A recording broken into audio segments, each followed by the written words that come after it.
What's happening, guys? And another greatest day of the year coming up this Friday, March 17th, St. Patrick's Day, obviously.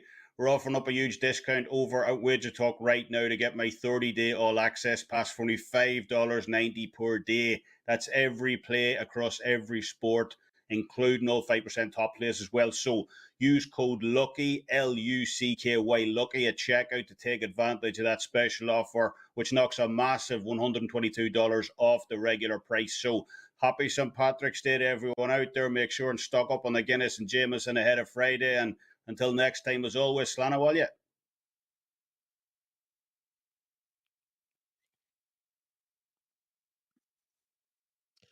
What's up, guys? Welcome into Wager Talk TV. It is Thursday, March 16th. And if you do not like today, if you are not excited about today, you probably are not a sports fan. We've got sports across the board going on, a huge NHL slate. March Madness kicking off the big tournament. We've got an NBA slate on tap. We got soccer action. So much to look forward to, so much to break down. Of course, here on Puck Time, we are breaking down today's NHL slate. We have the Tampa Bay Lightning and the Devils, Penguins, Rangers, Stars, Oilers, and the Calgary Flames taking on the Vegas Golden Knights. Of course, I'm Andrew McGinnis, and I have Carmine Bianco and Andy Lang joining us here today on Puck Time. Looking forward to today's show. We'll have best bets at the end of the show, and of course, some promotional stuff within the show as well. Carmine, I'll bring you in, man. A wild night here in the NHL last night, despite it only being a handful of games. It was a pretty good one. How was your night? Yeah, no, there's some crazy hockey being played yesterday. I couldn't believe it. That Leaf game, I was watching a few games going on, but I was watching the Leafs-Colorado game, and not very exciting at all. 2-1 shootout winners for Colorado in that one. 3-1 NHL night for me. The only one that loses, they choked it away. The Sabres choked it away, and it's the play I gave out on the show. I gave out a Klein play on the show. The other Klein plays all won with the Islanders in regulation time, and then 2 shot props. Alex Tuck gets there over 2.5 shots, and then Bo Horvat as well, too, over 2.5 shots on goal. Sabres choked it away in Washington. It was a bad penalty by Alex Tuck, takes a penalty for a roughing call with less than 2 minutes left, gives them a power play. They end up scoring, of course, and sends it to OT where they end up losing in a shootout. So bad on them. I talked about that game, Andrew, yesterday. The worst thing for the teams that are in the wild card spots it would be for the Sabres and Capitals game to become a 3-point game by going to OT.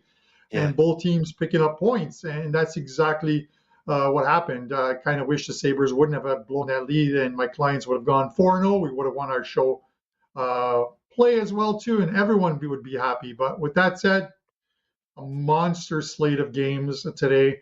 I've got 5 of them already loaded. I'm going to have some player props because I need to stay ahead of this guy who is on the show today, who's the player prop specialist as well, too. Andy Lang, what's going on? Well, first off, I know today is going to be a good day because the very first prize that they brought out on The Price is Right was an arcade hockey game. So you've got me on Puck Time. You've got my favorite show, Price is Right, bringing out the hockey game. So you know today is going to be a good day. I'm number 2 last 30 days behind Mr. Carmine on NHL. So that's a fun little battle that we got going on. A lot of props. It's a huge, huge props day for me and for clients. Only had 3 plays last night, but today I think we might have 10 before the end of the day. So excited to talk hockey with you guys. Great time of year to be on props. I mean, with the amount of games there are, I wouldn't blame you if you had 10.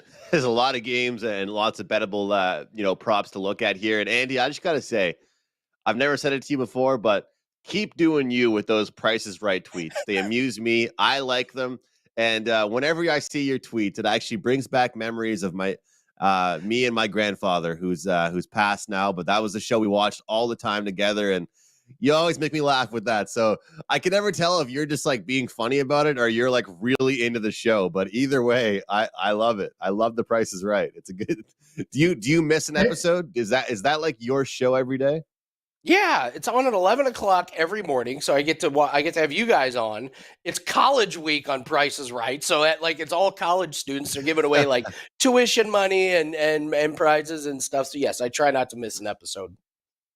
Yeah, fun fact for you guys: only one guy on this show today has ever gone to a taping of The Price is Right. You want to guess who that is? Is it Andy? I wonder who that is, Carm. Yeah, I wonder who it is on this. Any other panel. grapefruits or softballs you want to throw yourself? I was in my dad, who's obviously since departed, was a huge Bob Barker fan and would watch the show and stuff. And probably about 10 years ago, I think it was, or so, I went to watch. I was in California and I applied for tickets. The Price is Right. And it's such a weird thing. And I'm not going to make this a long one because we got a lot of games at the thing, but they literally shuttle you into like these areas where there's these rails and they line the people up and they take 15 people at a time. And there's 3 people sitting on stools with notepads and they ask you questions and then they send you in and they look at your name card and stuff. And that's how they end up drawing the people, by the questions that they answer. Where are you from? What are you doing here? Just a bunch of you. What do you do for a living? They ask you those questions, and then they send you in. You sit down, and that's how they come up with the people's names. A lady beside me, an elderly lady, got drawn, and she went up, and she was the last one to bid on someone, and I knew everyone had gone over her. So we're standing up yelling, $1, $1. She goes $1 and gets called up on stage because she ends up winning. So cool story. I didn't win. I didn't get on there, but I got to see The Price is Right. So that was pretty cool. It would definitely be a fun time. And Carm, I wish we had some video of you on The Price is Right. That would definitely be a funny time. Speaking of guys from Wager Talk and Sports Memo that have been on shows, though, Andy, I don't want to get too off topic, but if you've ever watched Matt Joseph's on the America's Worst Chefs, I know he's been on there, but I've YouTubed it before. It's worth the watch. So if you're out there and you want to see Matt Joseph's on TV, give it a little YouTube search there. And Matt's definitely been on a couple episodes of TV before. Let's get into the first game here. Let's talk about Tampa Bay Lightning, New Jersey Devils, a big game here between two teams looking to make a splash in the Eastern Conference. Of course, Tampa, they've been there, done that. You know, they've gone to the Stanley Cup Finals 3 straight years. The Devils, this is kind of their first year where they broke out of their shell. They made a move at the deadline. And taking a look at the odds here, of course, the Devils short favorites in this one. The Tampa Bay Lightning, they were struggling entering their last game and disappointed that I didn't kind of, make a move on it. But I had a lean towards Tampa Bay. They're plus 125, 130. But now the Devils get a chance to bounce back immediately here in the next game against Tampa Bay here. Total at 6.5, Carmine. And, I want to say when I look at this game, I saw a pretty big shutdown effort there from the Tampa Bay Lightning and not really a lot from the Devils. And a lot of the times I usually look towards what didn't happen in the first game to kind of happen in the next. And I think that we could see a lot more goals in this game too. We could see a better conversion rate on the power play, and we'll see a little bit more out of the Devils. So it's nice getting a minus 110 price here, not a minus 130 or 25 on an over with 6.5. So I'll go over 6.5, Tampa Bay and New Jersey here, as these teams are playing for the second time in just a couple days. What do you have for us on this one, Carm?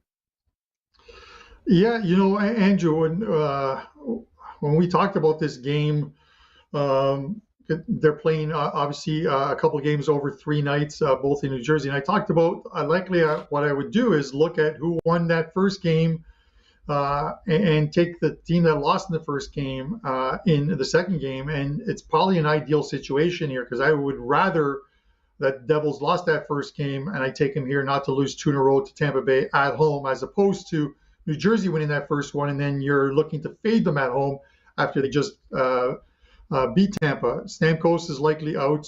I did lean to the Devils in that first one and the under, and that's pretty much where I am in this one. as you mentioned, not a lot of scoring opportunities. And you look at the final XG numbers in that one, it was Devils 242 to 188 for the Devils. So while the final scoreline was 4-1 for Tampa Bay in that one, the Devils had the statistical edge as far as XG numbers at the very least. If you're looking at that one, we're going to see the same goalies here. Stamkos out. I'm looking for New Jersey to bounce back in this one, and I'm taking them at 130, and I'm leaning to the under because I think if they win, it is going to be another game similar to that first game. I just don't see, absent of a bunch of power plays and power play goals, these teams getting over 6.5, playing 5-on-5. So with that said, lean to the under, and I lean to the Devils in this one. A couple different plays in this game. Andy Lang, what are your thoughts on this one? Well, I like what Tampa's been doing on defense as far as shots allowed on goal. They've been really sharp the last 4 games. They've only allowed 21, 22, 23, and 23 shots on goal. So I'm going to be looking at unders for the Devils. I mean, I'm looking at Hamilton under 2.5 shots on goal. It's kind of hard to think we're looking at unders on this guy. The Devils, they kind of keep rotating what positions take the most shots. One night it's the defenseman, one night it's the centers. You know, last game against Tampa, they had 11 shots from the defense and 29 from the wings and centers. The previous night, it was split 8 and 33. And that in the last game, Hamilton had 2 shots on goal, and they had 4 missed shots, so he was certainly firing a lot. But, when you miss, it obviously doesn't count. So I think you got a combination of the Lightning being good at shots on goal allowed recently. I think you got the Devils switching up their shots on goal. And Hamilton has gone under this total in 5 straight games. I think we think of Dougie Hamilton as an overplay. He's trending towards the under. So I'm going to play Dougie Hamilton under 2.5 shots on goal pretty confidently tonight. Love that, mixing it up there with a guy that's usually going over, but things have changed, and Tampa Bay definitely buckling down on their defense. And it's always interesting, guys, when you see the same teams play, right away after they just played a few days ago. What can happen if we see a similar result? If things change, look forward to seeing what happens in that one. Going to go right to Andy for our next game here with the Pittsburgh Penguins at Madison Square Garden, taking on the Rangers here. Don't look now, but the Pittsburgh Penguins have won 7 of their last 10 games. They've turned it on. But one thing about this team is they don't really seem to be able to win a game in low-scoring fashion. It just doesn't really seem to be something that they know how to do. You look at what happened against the Montreal Canadiens, giving up 6 goals to them. It's definitely something that's worrisome if you're a Pittsburgh Penguin fan or backer. They're plus 125 tonight. Rangers minus 145. Total at 6.5. What do you have for us in this one, Andy? Well, Penguins 10 games in a row as a team. They've shot the puck 31 or more times on goal. So I'm going to be leaning towards looking at some of the Penguins players on the over, and I keep coming back to Sidney Crosby over 2.5. He only had 1 last game, but I kind of like the rebound chance here. He had 2 missed shots in that game, so if he puts those 2 on net, he gets 3 and he gets over. But before that game where he had 1, he had 4 or more shots on goal in 5 games. So he's really trending to the over and very easily going over, getting 4 shots. And they have his number at 2.5. So I'll just kind of ignore that 1 shot on goal last game, and maybe we get a better price on it. And then the other one, here's one. You guys know I'm looking for these guys going on streaks. And here's a guy I think you can play tonight, and I would just play this for the rest of the regular season. Panarin under 2.5 shots on goal. He'll have a few games where he goes under, and then he has a game where he just goes way over. But if you just take his under consistently, you're going to come out ahead. Here are his shot totals the last 13 games. 1-0-2, 1-0-3, 1-6, 0-2-5, 1-1. So you have a couple games where you lose the under pretty big, but then he follows it up with 2 or 3 games where he does go under. So this is one of those plays that I think you just consistently play every single night. You're going to have a couple games here or there where he goes way over, but consistently you're going to come out ahead. It's a pretty decent price. So give me Panarin under 2.5 shots on goal. Panarin under 2.5 shots on goal. And it's kind of like I've been talking about, Andy. There's a lot of leaders and not enough followers on that team. And what I mean by that is there's there's too many mouths to feed, right? There's too many superstars. Never usually a bad thing to be able to say that on a team, no matter what sport it is. But that means the props can hit for every single guy. I've been talking about that as well. Love that pick. The second that Patrick Kane came over, Carm, it seemed like the offense has been spread out a lot more, and Panarin isn't the guy anymore. I'm not saying he's not going to score goals, but I love that play there from Andy because it seems like it's a new guy every single night. Right now, every game is important, Carm, for this Pittsburgh Penguins team. We've been talking a lot about the standings and the playoff race. How do you feel about this game tonight for the Penguins? First off, Andy's like ripping off all those numbers, ones and zeros and ones, and it's like code. And I was punching it in to see what he actually was meant. It's literally go over to Wager Talk and buy my 1 day all access. I think that's what he was sending us with that code. But Andrew, all kidding aside, whatever. I mentioned these guys. These two teams are playing 3 games in 7 nights. That first game, 3-2 final. I think Pittsburgh was fortunate to win that game. That 3-2 game, a couple power play goals, including one in overtime when the aforementioned Panarin takes a penalty and they lose that game in OT. I think the Rangers were the better team in that one. But that was a physical game, and these two teams are quickly building a rivalry going back to even last year's playoffs. They don't like each other, and it's only going to get worse by the time Saturday rolls around. I think tonight could be another physical game with the venue switch over to Madison Square Gardens for these next 2 games tonight and on Saturday. I looked at this total originally. I'm like, I want to play the total. The last game was 3-2, but if you look at the XG numbers, were a little higher than what the final numbers were. The XG numbers were 366 to 297. So right on that 6.5 type of number, which is where the total is here. And if anything, it hasn't really moved much. It opened up at minus 125. It's at about minus 115 on the over. I do like the over here. I like the Rangers. They're playing much better at home. They had that bad start to the season at home, and a lot of it had to do with the fact that Shesterkin, maybe a bit of a hangover after winning the Vezina Trophy. He did not look good early on in the season, but he's looked very, very good of late. And it coincides with them winning games at home. So I like them tonight to get the win against that suspect Pittsburgh defense. And I think this game goes over the total. So let's look for something in that 4-3-5-2 area for the New York Rangers tonight. All right, Carl, I'm looking for the over and also a New York Rangers win. For me, a lot of times when I see a team off a loss, like the way that the Pittsburgh Penguins are, I try and make a case for a more defensive game the next time out. Quick defensive adjustments being really the focus for a team. But the fact is, guys, even though they've been winners of 7 of their last 10, I don't think the Pittsburgh Penguins have a defensive bone in their bodies. I don't think their defensemen know how to play defense. Their goaltenders are okay. When this team is winning games, they have to score 3, 4, 5 goals. I think we can all agree on that. They aren't really a team that can score 2, 3 goals and win a game. You have to get in the 4s or 5s. So I'm right there with the over. I think we'll see goals tonight. I think this game is very competitive, though, back and forth, and 2 power plays that will execute. So I'm looking forward to this one. I think we can see some goals. And I think especially if the Rangers continue to play at home like they have been recently, then we can definitely get up and over the total here, especially with this Penguins defense. It's not pretty, but they're trying to make that push for the playoffs. And I think they have to score 4 or 5 goals in order to get wins. And that should get us up and over the total. Carm, let's jump into the Dallas Stars and the Edmonton Oilers here. The Dallas Stars are a team, minus a few bumps in the road here. They've been playing some really good hockey, putting up some big numbers, and they've been involved in lots of high-scoring games. Speaking of overs, the Edmonton Oilers, they're no strangers to overs as well. They're minus 135 tonight at home. Dallas, the visitors, plus 115. And as I talked about, this is a little bit frustrating. The 6.5s are here, but it's minus 135. Just give us a 7. Give us a 7. Nobody wants the minus 135 here on this one.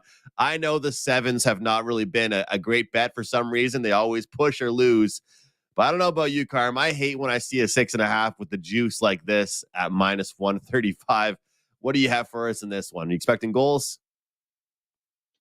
I am. Whether it happens or not, I guess we're going to have to wait and see. But to your point, it's hard to believe that we could actually see a 7 in a Dallas Stars game. Normally, if that juice continues to go up, and it's at, as you said, it's at 6.5 -135. The 140 is where usually it flips over to a 7 with juice on the under. And yeah, we had that stat that Ralph Michaels provided us with, where right now, going back to the beginning of 2022, totals of 7, if this should reach 7, are 9 overs, 18 unders, 9 pushes. But when the Edmonton Oilers are involved in a game with a 7, going back to the beginning of 2022, 6 wins, 3 losses, and 1 push to the over. So of the 9 games that have gone over since the beginning of 2022, when the total is 7, the Edmonton Oilers have been a part of 6 of those. So if this does hit a 7, Andrew, just take the over with this. You look at these two teams, and they've played twice.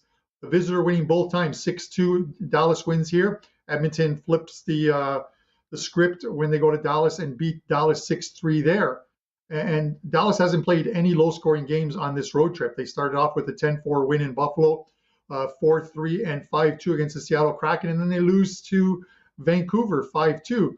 So it's not as if they're playing low-scoring games, and that's a lot of games with Ottinger in net, of course, as well too. So I'm not gonna try and fix anything here. I'm gonna take the over. If I have to lay the vig on the over, I will. If it hits 7, I'd be a little happier because I don't mind pushing on a 7, but I would rather take the plus money on the over with the 7 as well too. So those are my thoughts on this game. Kind of the Pavlos one. I don't care who wins as long as it goes over the total. Andy Lang, what are your thoughts on this one? Whoa. What is this? What is this?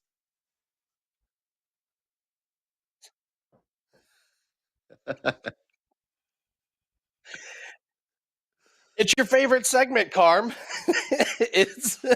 I couldn't find a specific prop, so let's do don't play this same game parlay. Carmine loves these. Everyone loves these. It's taking the nation by storm.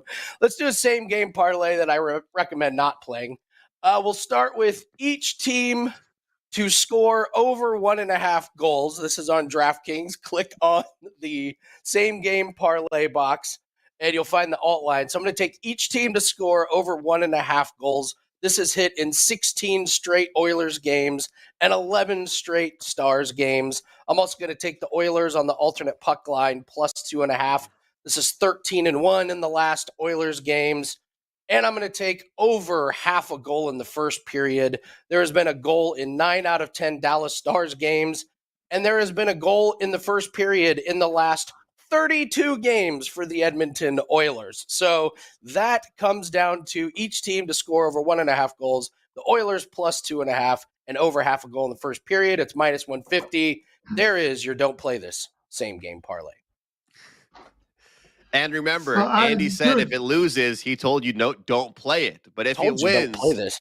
He gave you great information. Andy, yeah. We should have a name for this segment. Andy's this segment is brought to you by Axe Body Spray. If it smells, use Axe Body Spray. Andy's same game parlay. I don't know. I think in a game like that, though, those are the games I think are the best for same game parlays. Andy, on a serious note, I think those are the ones like I don't know. I just find that I know it's cliche, and I know that like everybody loves to bet overs. I've been betting a ton of unders these days with NHL, but I feel like a game like that between Dallas and Edmonton, between the players and just the game itself, it's nice to get those numbers a little bit lower, put them together in a same game parlay, get some good numbers, and avoid that. You could still cash your ticket without getting loads of goals in this one. So I like that. I like those first period ones as well. So best of luck, Andy, if you decide to play it or not. I'm sure you're taking your advice, but I like that one quite a bit. And I look forward to seeing more of those in the show moving forward. We've got one more game to get into, and then we'll wrap the show up here. Let's get into the Calgary Flames and the Vegas Golden Knights here. The Calgary Flames, what a story this team has been all year long. I mean, they were on my buy list probably more than they should have been. I think probably 2 or 3 times at least throughout this year. I had them on my sell list once. Last game out, they lose to the Arizona Coyotes, a team that they defeated 7 times in a row prior to that game. They have not fared well in 4 and 6 situations, going 2 and 6 their last 8. They have not done well in 3 and 4 situations. They've gone 2 and 9 their last 11. And oh yeah, they got to play the Vegas Golden Knights on the road here. So Andy, I ask you, I mean, this is a situation where you pretty much have a freezing cold team against the Golden Knights team starting to play better, but it's a pick 'em price here. You know, this is why I continue to scratch my head about the Calgary Flames. What do you think about this matchup? Well, we've been writing Tyler Toffoli and Backlund, for the last couple of weeks, and I've watched more Calgary Flames games on ESPN Plus than I cared to. I feel like I'm part of the family now.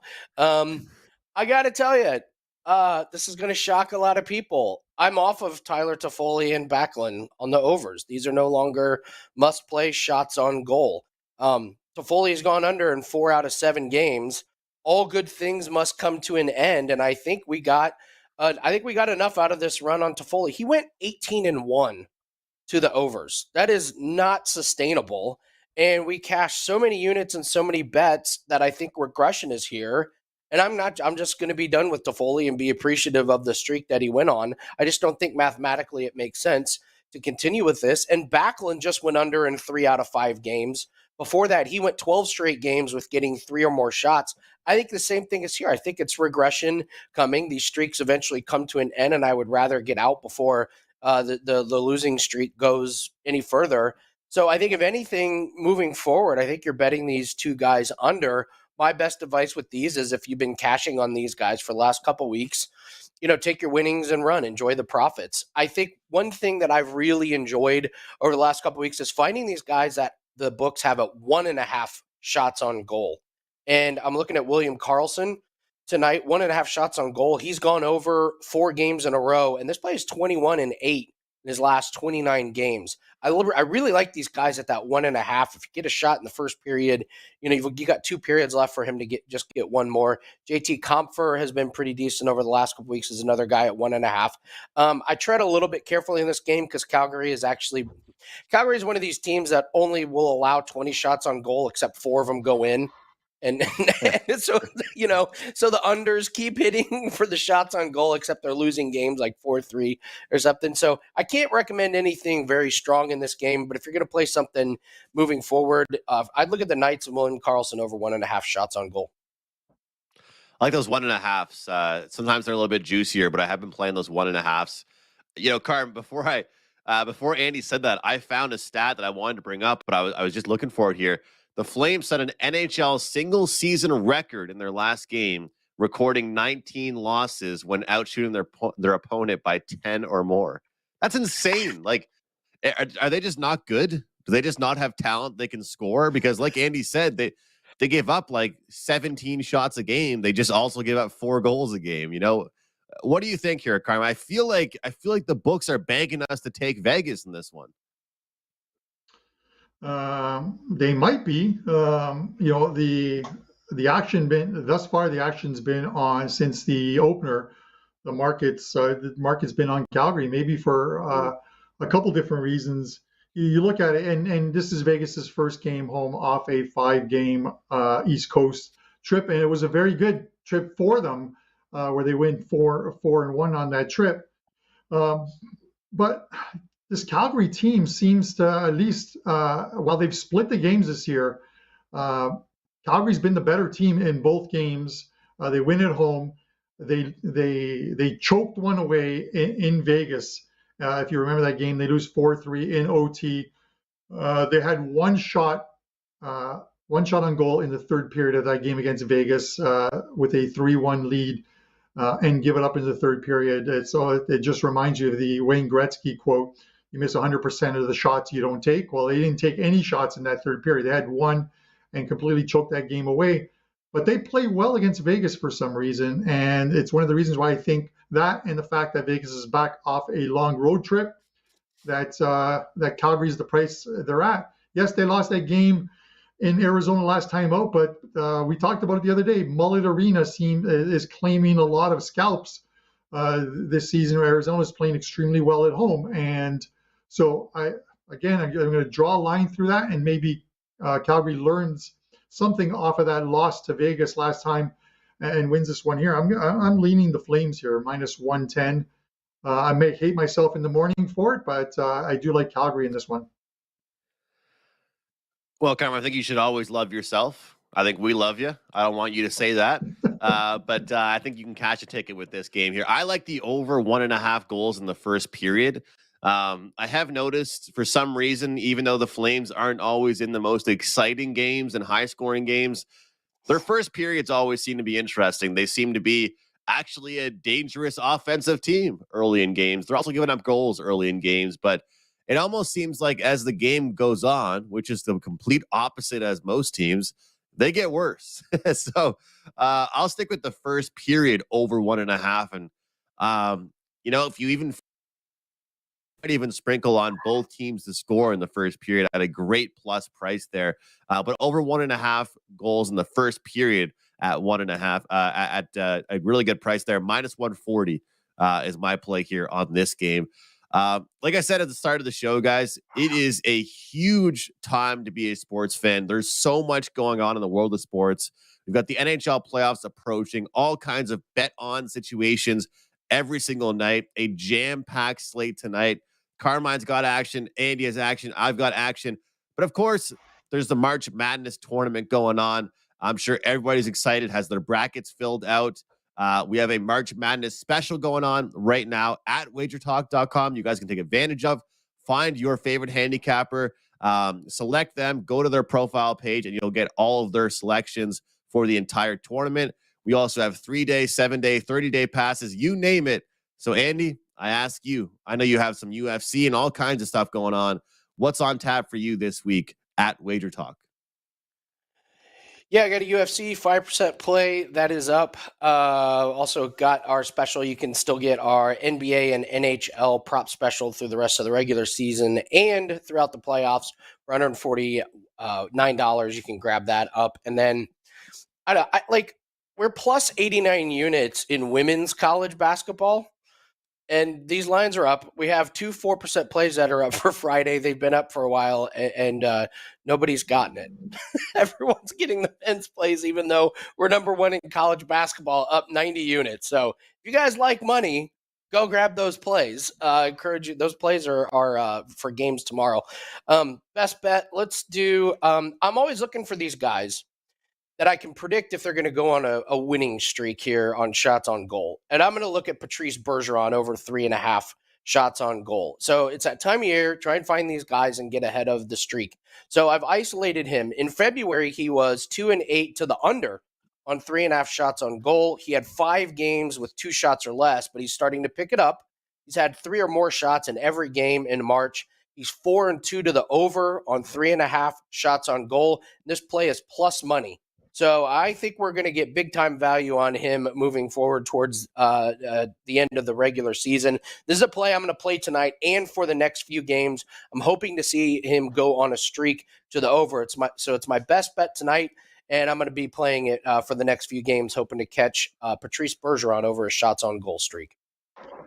Love that prop, and looking to not just bet him tonight, but moving forward as well. Of course, the Bruins are off a loss to the Chicago Blackhawks. I don't know how that happened, but I think Bergeron will be motivated tonight to get back on track here. You guys, you can check Andy and I out on Prop It Up on Fridays as well. We do that show every single week, breaking down props across all kinds of different sports. Usually it's a panel of the 4 of us, so I really do encourage you guys to check out that show with all of us if you have not already. Carm, you have been cruising along, man, across all kinds of different sports. What do you have going today for your clients? Yeah, it's a busy day. Four plays in Europa League today. The games go at 1:45 p.m. and then another one at 4 o'clock.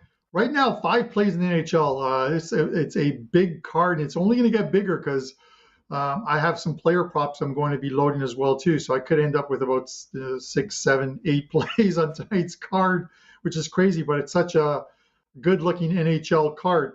As far as my show best bet, I'm going to do a player prop as well too in the Seattle game. I'm going to take Jared McCann over 2.5 shots, minus 135. 5 shots on goal last time he faced San Jose. 6-1 over his number the last 7 games, and it's because he's been playing a lot of teams who just aren't playing defense right now, like Anaheim, San Jose, Ottawa, Detroit. His numbers in those games 6-3, 5-4. He's getting a lot of shots on goal. I look for that to continue tonight in San Jose. So over 2.5 minus 135 on Jared McCain. He has been on fire as well. Love that play. Best of luck there, Carmine. On that one, guys, for me, I've got UFC action, plays loaded in the UFC for this weekend. Looking forward to a really, really good card. Got a top play up in the NHL. It's a jam-packed card, so I'm sure more will follow as well. We've got some March Madness going on. I'm not going to go too high volume, especially on day one. We do have a few picks going on in the world of March Madness and plenty more to come. So I can't wait for this week. Can't wait for the UFC on the weekend, and I cannot wait to be watching so many games tonight in the NHL. It should be awesome.